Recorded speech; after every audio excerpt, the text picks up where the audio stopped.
Scene मौलाना समीउल हक कातिलाना हमले में अब से कुछ देर पहले जाँ बहक हो गए हैं। ये हमला उन पर रावलपिंडी में किया गया, थाना एयरपोर्ट की हुदूद में ये हमला हुआ।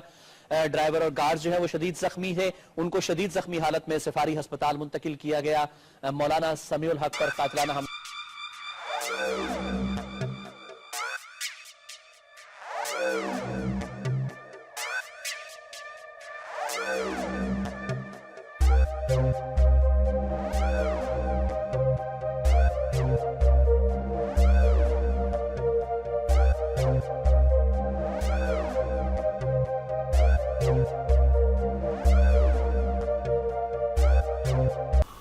वीडियो देखने का शुक्रिया। मज़ीद मालूमाती और ताज़ा तरीन ख़बरों के लिए हमारा चैनल सब्सक्राइब करें और बेल आइकॉन के बटन पर क्लिक करें ताकि हमारी लेटेस्ट आने वाली वीडियोस सबसे पहले आपको मिलें।